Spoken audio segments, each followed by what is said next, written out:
సీరియల్లో సినిమాలో నటించాలనుకుంటున్నారా? అయితే వెంటనే మా యాక్టింగ్ స్కూల్లో జాయిన్ అవ్వండి. నమస్తే, వెల్కమ్ టు సుమన్ టీవీ. నేను మీ సుమన్ టీవీ ఉషా.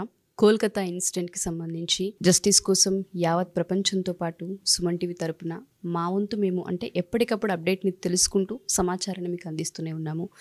ఇవాళ కనుక మనం చూసుకుంటే టీచర్స్ డే సందర్భంగా అభయ తల్లి రాసిన లెటర్ వైరల్గా మారిందని చెప్పొచ్చు. చాలామంది ఆ లెటర్ విన్న వాళ్ళు, చదివిన వాళ్ళు ఎమోషనల్ కూడా అవుతూ ఉన్నారు. దీనికి సంబంధించిన పూర్తి సమాచారం ఏంటి, అభయ గురించి తల్లి మాట్లాడిన మాటలేంటో హైకోర్టు అడ్వకేట్ రవీంద్రనాథ్ గారు ఉన్నారు, ఆయన అడిగి తెలుసుకుందాం. నమస్తే రవీంద్రనాథ్ గారు. నమస్తే అమ్మ. ఇవాళ మనం చూస్తే నెల రోజులకు పైగా అయిపోయింది సంఘటన జరిగి.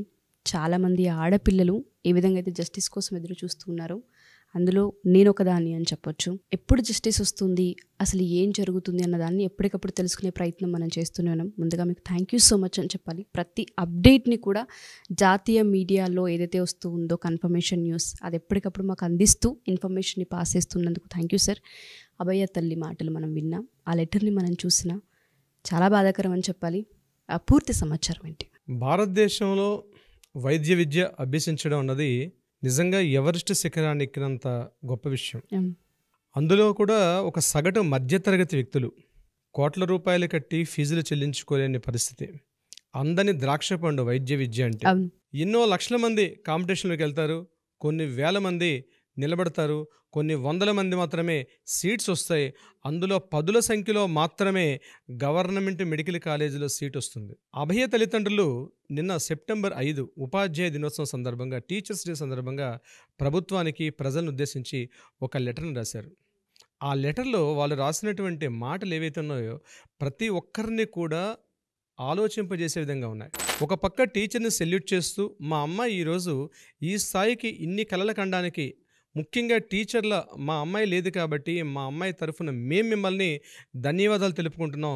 మీరు చిన్నప్పటి నుంచి నాలో కలిగించినటువంటి ఆ యొక్క ఉత్సాహం, ఒక ఇన్స్పిరేషన్, ఒక ఉత్తేజం ఇవన్నీ కూడా నాకు కలిగి నేను ఈరోజు డాక్టర్ స్థాయిలోకి వెళ్ళగలిగాను.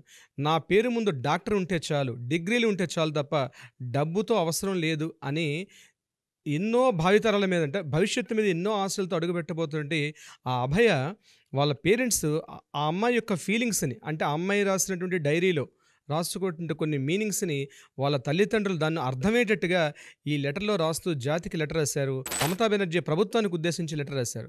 అందులో ఆ మాటలు ఎంతో ఆవేదన కలిగించే విధంగా ఉన్నాయి. అంటే వాళ్ళు చెప్పేది చాలా సగటు వ్యక్తులండి. వాళ్ళ నాన్నగారు చేసేది ఒక టైలర్ జాబ్. అంటే రిలీజ్ చేయొద్దన్నారు వాళ్ళ డీటెయిల్స్గా. నేను చాలా గుప్తంగా ఉంచుతున్నాను కానీ నేను ఆగలేక నేను చెప్తున్నానండి. చాలా పూర్ ఫ్యామిలీ, ఒక్కగానొక్క కూతురు, చాలా పూర్ ఫ్యామిలీ. డైలీ ఆ రోజు ఇచ్చే బట్టలు కుట్టుకుంటే కానీ పూట గడవని పరిస్థితి వాళ్ళ పేరెంట్స్ది. ఒక్కగానొక్క కూతురు.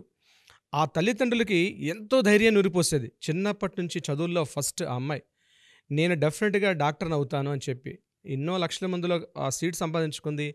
ఎంబీబీఎస్ అదే ఆర్జికర్ మెడికల్ కాలేజీలో కంప్లీట్ చేసుకుంది.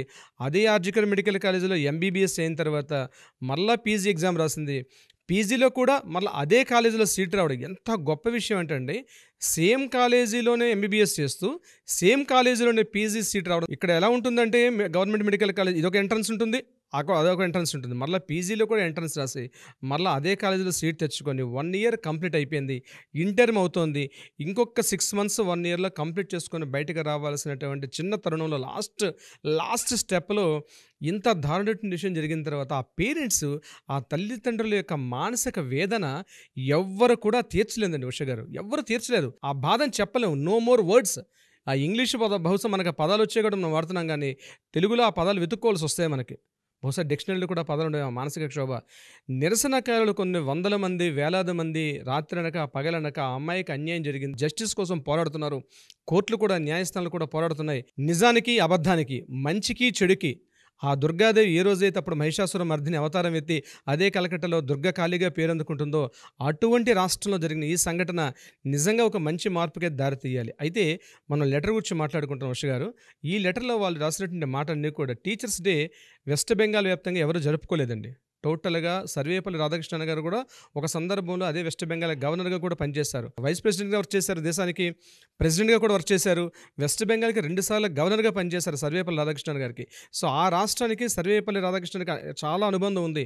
వెస్ట్ బెంగాల్ గవర్నమెంట్ ప్రతి ఏడాది టీచర్స్ డే, ఉపాధ్యాయ దినోత్సవం చాలా ఘనంగా జరుపుకుంటారు. ఆ రాష్ట్ర వ్యాప్తంగా ఉన్నటువంటి గొప్ప గొప్ప వ్యక్తులను సన్మానించుకుంటారు. కానీ ఈ ఏడాది కేవలం పేపర్ వర్క్ మాత్రం పరిమితమైంది తప్ప ఎటువంటి సెలబ్రేషన్స్ చేయలేదు.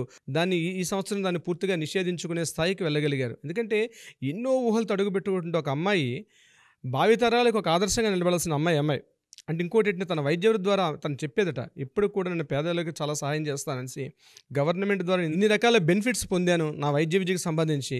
సో ప్రజలకు రాబోయే రోజుల వైద్య విద్య నేను చాలా ఎంతోమంది పేదలకు నేను అందిస్తాను, సేవ చేయాలి అనే ఒక ఎన్నో ఆలోచనలతో బయట రావాల్సిన ఒక అమ్మాయి తన జీవితాన్ని అర్ధాంతరంగా కొంతమంది పాశవిక ముష్కర మూకల దాడికి ఆవిడ తన జీవితాన్ని అక్కడ అంతం చేసుకోలేదు. అది కూడా మామూలు కాదండి, అత్యంత దారుణంగా, అత్యంత హేయంగా, అత్యంత పాశవికంగా, అత్యంత దయనీయంగా, చెప్పుకోవడానికి కూడా ఒళ్ళు గగురు పుడిచే విధంగా పాప ఆ బాధ ఎలా భరించిందో, ఆ కష్టం ఎలా భరించిందో అంత అగమ్య గోచరం చూసి చివరికి ఈ సంఘటన అయిపోయిన తర్వాత ఫార్మాలిటీస్, ప్రభుత్వ లాంఛనాలు, పోస్ట్ మార్టమ్స్ అన్నీ అయిపోయిన తర్వాత క్రిమేషన్ అంత్యక్రియలు జరగడం కోసం అని చెప్పి డెడ్ బాడీని పేరెంట్స్కి హ్యాండ్ ఓవర్ చేసే సందర్భంలో అక్కడ ఉన్నటువంటి పోలీస్ అధికారులు ఒక 400 పోలీసులు ఆ క్రిమేషన్ జరిగే స్థలం దగ్గరికి వెళ్ళేసరికి ఆల్రెడీ క్రిమేషన్ దగ్గర జరగాల్సిన ప్లేస్లో ఆల్రెడీ ఒక 2-3 బాడీస్ వెయిటింగ్లో కూడా ఉంటే కూడా పేరెంట్స్ అతి తొందర పెట్టి వాటిని కూడా పక్కన పెట్టి పూర్తిగా ఆ అంత్యక్రియలు జరిగే సందర్భంలో తన బాడీని తొందరగా పంపించి పేరెంట్స్ తోటి పేపర్లో సంతకాలు పిండి ఎంత తొందరగా వీలైతే అంత తొందరగా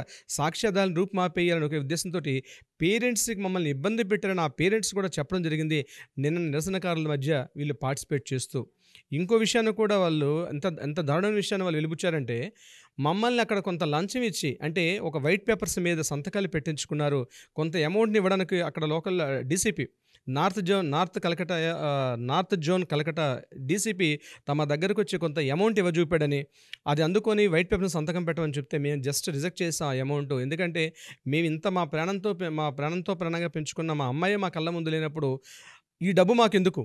ఆ అమ్మాయి కూడా అనేదట, డబ్బు కాదు మనకు కావాల్సింది, నా పేరు ముందు ఎన్ని డాక్టర్ డిగ్రీలు ఉంటే నాకంత గొప్పది అనిపించుకోవడం. అమ్మాయి చేసింది పాపం చూడండి, ఒక పల్మనాలజిస్ట్, అంటే ఊపిరితిత్తులకు సంబంధించినటువంటి ఒక శాస్త్రం అది.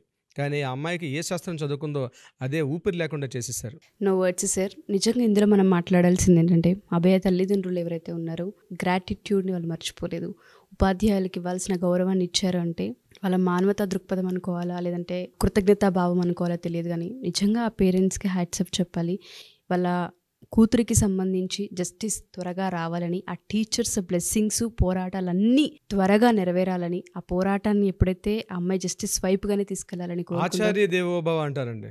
ఆచార్యుడిని సాక్షాత్ దేవుడితో పోలుస్తాం. బహుశా ఈ సంఘటనలో కూడా మనుషులతో సాధ్యపడదేమో, ఎందుకంటే జరుగుతున్న అక్రమాలు రోజు చూస్తుంటే మన గుండెలు తరుక్కుపోతున్నాయి. బహుశా మరలా దేవుడా రావాలేమో, ఆ దేవుడు వస్తే కానీ సమస్యకి పరిష్కారం రాదేమో. సమస్యకి పరిష్కారం త్వరగా జరగాలనే కోరుకుందాం. Anyway, thank you sir, thank you so much. Thank you so much Amosh గారు.